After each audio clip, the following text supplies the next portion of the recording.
Ուրեմն նախ ասեմ, որ այդ ՄԱԿ-ի դատավորները, եթե ուսումնասիրեք իրենց կենսագրությունները, ՄԱԿ-ի դատավորների իրենց կարիերայի բարձրակետն է։ Իրենք որպես կանոն շատեր իրենց երկրում սահմանադրական դատարանների կամ գերագույն դատարանների ղեկավարներ են եւ նաեւ տարիքով այնպիսին է, որ դրանից հետո արդեն թոշակ են լինում, այսպես ասած չեն բանում։ Այսինքն ինքը անունը պահելու խնդիր ունի։ Մյուս կողմից են բավականին բարձր վարձատրվող մարդիկ են եւ նաեւ գիտնականներ, հասկանում եք։ Տեսականորեն հնարավոր է, որ ասենք 15-ից 2-ին կաշառես, 3-ին կաշառես, բայց դու 15-ից առնվազն 8-ին պիտի կաշառես։ Սա մեկ։ Ես վստահեցնում եմ ձեզ, նման բաներ գոնե պատմության մեջ հայտնի չի։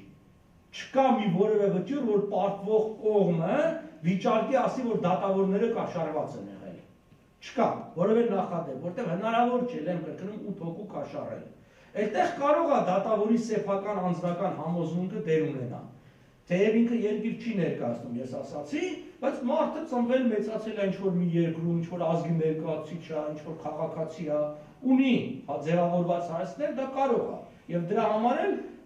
հազարդեպ է պատահում, որ ՄԱԿ-ի դատարանը միաձայն վճիռ ընդունի։ Դա ինքնին ցույց է տալիս, որ ինչ-որ բան կա։ Բայց որպես կանոն 8 հոգի կաշառել չի մնում։ Մյուսը, գիտեք, ի վերջո միջազգային իրավունքը, թեև պայմանականորեն է իրավունք, այսինքն դա քրեական իրավունք չի կամ բան չի, որպես ասած օրենսգիր բան չկա, բայց միևնույնն է, կա իրավունքի որոշակի հստակ աղբյուրներ, ասենք կոնվենցիաներ կան, պրակտիկա կա միջազգային հարաբերությունների, որի վրա խարսխված պիտի վճիռ կայացնի։ Եթե Հագայի կոնվենցիան ասում է, որի մասնակազմում Թուրքիան, այսինքն արդեն 20 թվականի երբ որ ստորագրում էր Թուրքիան նաև Սևրի պայմանագիրը, մյուսները, այսինքն Հագայի կոնվենցիան ուժի մեջ է, դա 1899 թվականի եւ 1907 թվականից է։ Եվ այդ կոնվենցիան երբ որ հստակ ասում է, որ իրավարար վճիռները անժամանցելի են, բեկանելի են, ենթարկա չեն քննարկման, հիմա դատավորը ոնց պիտի այդ ձևակերպումը այսպես փոխի մեկնաբանի եւ ասի ճիշտ է, Հագայի կոնվենցիան ասում է, որ դա վերջնական է լուծում, այդպես էլ գրած է without appeal, բայց ես կարծում եմ, որ ինքը կարելի է փոխել։ Հասկանում եք, մի քիչ շատ բարդ է նման բաներ անելը։ Իհարկե, սրանով հանդերձ չի նշանակում, որ հանպատրաստից պետք է գնալ, այնտեղ շատ լուրջ աշխատանք կա, շատ լուրջ աշխատանք կա։ Ես դրա համար եմ մշտապես գոնե 2003 թվականից նախագահին առաջարկել եմ, մյուսներին էլ, որ 3 էտապի պիտի բաժանել գործունեությունը։ Առաջի էտապը այս ուսումնասիրման եւ իրազեկման, երկրորդ էտապը փորձաքննության, այսինքն պետք է վարձել լավագույն մասնագետներին, որոնք հարցը կուսումնասիրեն բոլոր թույլ կողմերով, կպատրաստեն այդ դատական գործը եւ եզրակացություն մեզ կտան արժի մտնել, չարժի, երբ մտնել բան, նոր երրորդ փուլով մտնել դատարան, որևէ մեկը չի ասում հանպատրաստից։ Այստեղ այդ աշխատանքը պիտի արվի։ Օրինակ ես ժամանակին, որտեղ ես շատ իրավաբանների հետ եմ քննարկել, դրսում իրականում Հայաստանում, չէ, ասենք Ալֆրեդ դե Զայեսը, որ հենց այս երկու օրը մի շատ փայլուն ելույթ ունեցավ ինքնորոշման մասին գրել էր հենց ՄԱԿ-ում, որը ՄԱԿ-ի մարդու իրավունքների հարցով լավագույն մասնագետն է, երբ որ ես իրան ասացի, եթե մենք 70% շանս ունենանք դատարանում հաղթելու արժի մտնել, ինքը ասաց ինչու, եթե 50% էլ Հայաստանը շանս ունենա, արժի։ Դա իր տեսակետն է, թեև երկուսը էլ եկանք են եզրակացության, որ Հայաստանի շանսերը հաստատ 70-ից ավելի բարձր է, այսինքն դա անելու համար։ Մնացածը կախում ունի, այսպես ասած,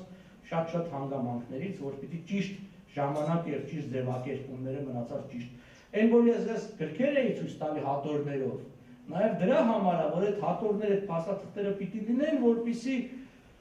դրա վրա հղումներ կատարելով հիմնավորես քո դիրքորոշումը։ Օրինակի համար տեսեք, բարձ օրինակ բերեմ։ Արդյոք ազգերի լիգան ընդունել է իրավարար վճիռը։ Հարց առաջանում։ Կասեն, որ չէ, ազգերի լիգան չի ընդունել։ Ուրեմն որովհետեւ դուք ասեք, այո, պիտի առնվազն երկու հղում, որ ես գիտեմ։ Մեկը քարտուղարության կողմից 26 թվականի քարտեզն է, որ ես ցույց տվեցի, պաշտոնական կավորով Մուսինյան Հայաստանը մասեր կազմում ՍՍՀՄ-ին, սա էլ հետաքրքիր ՍՍՀՄ-ն դեր անեքսիայի ենթարկել իշեք Հայաստանի այդ ժամանակ, մյուսը այն հանձնաժողովն է, որը ստեղծվել էր Մորգենթաուի գլխավորությամբ Ուիլսոնի առաջարկով, որը պիտի գնար դեմարկացիա աներ, այսինքն դա ազգերի լիգայի հանձնաժողով էր։ Իսկ եթե հանձնաժողովը չէր ընդունում, բնականաբար ինքը հանձնաժողով չպիտի ընդուներ, որը գնար դեմարկացիա աներ։